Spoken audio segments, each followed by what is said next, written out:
Last fall, I walked along this hedge, looking at all the invasive vines that I had spent years pulling out, just looking more vigorous and healthy than ever. So I decided to do something a little dramatic. I used a systemic herbicide. I cut back some of the worst invasive vines and used what's called the paintbrush method to apply a small amount of systemic herbicide directly to the cut stems. The goal was to deal with some really aggressive invasive vines, Chinese yam, porcelainberry, and English ivy to be exact, and to do this without damaging all the plants around them. Now, it's mid-June, so the obvious question is, did it work? Well, yes, and also look around. A lot of the vines are back, but that is actually what I expected. Here's why.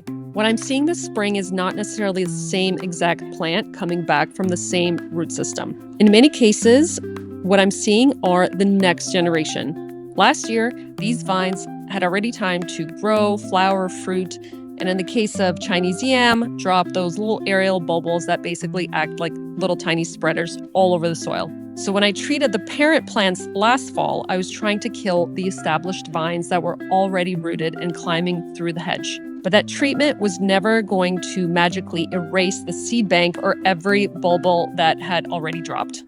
So this spring, I'm not shocked to see new growth. This is part of the invasive plant management that is easy to underestimate. You're not just removing a plant, you are interrupting a cycle, and that usually takes more than one season. I chose to do this in the fall because fall is often one of the better times to use a systemic herbicide on perennial or woody invasive plants. A systemic herbicide is taken up by the plant and moved through its tissues. Glyphosate, which is the active ingredient in many Roundup products, is non-selective, meaning it can injure or kill many plants it contacts, not just the one you meant to treat. That is one reason targeted application matters. In the fall, many plants are moving energy down to their roots and storage structures. So when you apply a systemic herbicide to a freshly cut stem, you're using the plant's own biology against it. So instead of just knocking back the leaves, you're trying to get the herbicide into the system of the plant. That's why the timing made sense. But again, it doesn't mean one treatment solves the whole problem. It means I probably knocked out a lot of the mature parent plants. Now I need to come back for the offspring. So here's the basic method. You identify the invasive vine, you cut it low to the ground, as low as possible, and then immediately after cutting, you apply herbicide directly to the freshly cut surface. Now, could I just pull all of this out by hand? Sometimes yes, and when I can, I do. Small seedlings, loose vines, things that come out cleanly, I'll pull those out.